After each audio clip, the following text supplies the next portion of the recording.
Until one becomes a mayor or a mayoress, it is totally impossible to understand what a busy time is had by all concerned with them. We had, when my husband was mayor, to go to pieces of waste ground which had somehow been transformed into a beautiful place for children and adults to play football, who had nowhere other than the street or street corners to go for relief from indoors. There were also gardens which people had developed for the elderly, and there especially we were concerned in the borough at that time with the huge number of Indian immigrants who were stuck at home indoors, the women that is, who didn't go to work, who had no English and had to rely on what their children had learnt at school to know what was going on. Well, that was insupportable. There were these poor women really being made into children themselves and at the beck and call of what their children told them or chose to tell them. And we did send people round trying to help these ladies with their English. It wasn't an easy thing to get them to do, but gradually we managed to get their trust. When I say we, don't mean my husband and I mean the people all through the borough. Also, we really like to see people with disabilities enjoying themselves, and we got a very nice centre going for disabled people. And it was amazing how pleased they were to go to it, meet other people like themselves and get together, and they planned what they wanted without sitting back and waiting for the borough and us to give them what we thought they should want.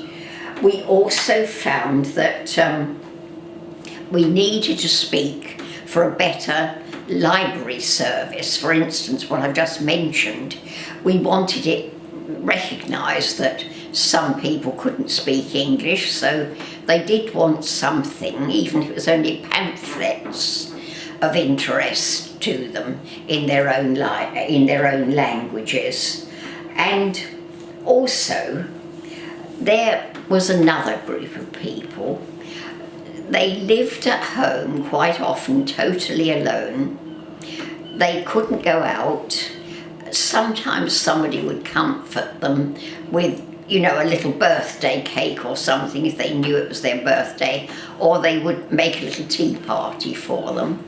But quite often, nothing seemed to happen. So we got people together who got a room available, and we would get these people to this room, and sometimes it would be in a local school where we get something for the evening, and we would get these people together with cats and dogs, because if you know anything about people, you'll know there's something soothing about stroking a cat or a dog for somebody who is quite miserable. And they did love that. Quite a few were skeptics and said, oh, it's not worth doing, but believe me, it was. There were also, I don't know whether I mentioned this, I don't think so, but 100th birthdays, diamond wedding anniversaries, golden wedding anniversaries, all these we tried to organise an event of some sort that they would fancy for the people concerned.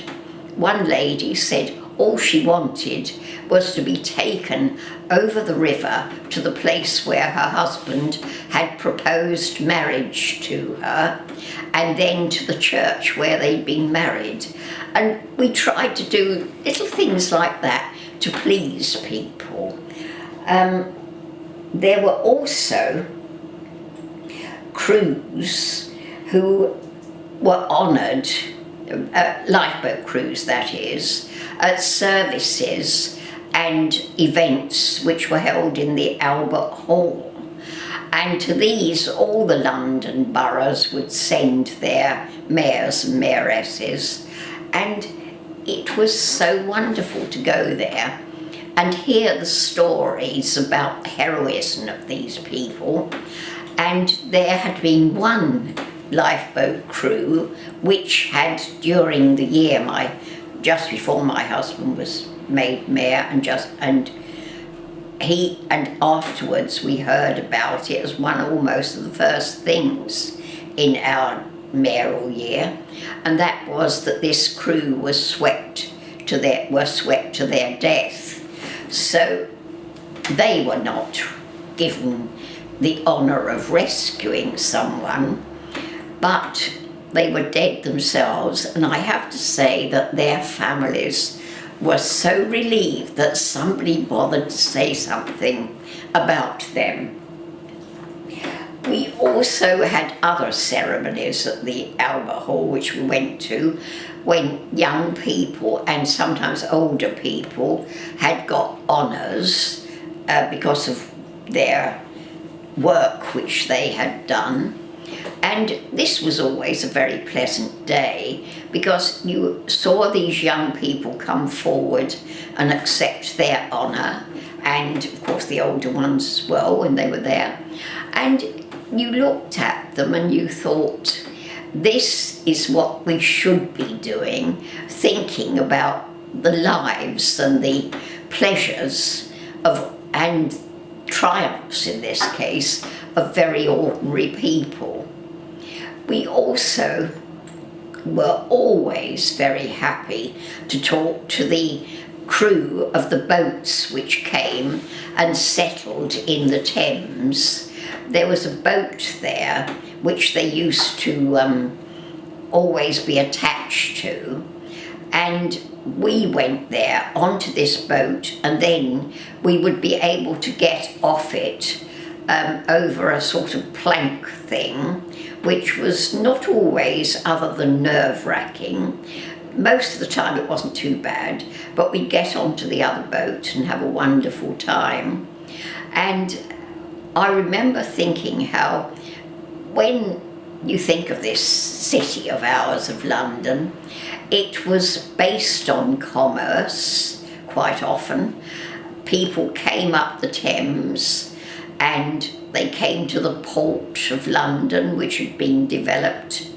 And I looked at this with a new eye, and I was, I have to say, so absolutely thrilled to be there, thinking about what went on in our splendid borough.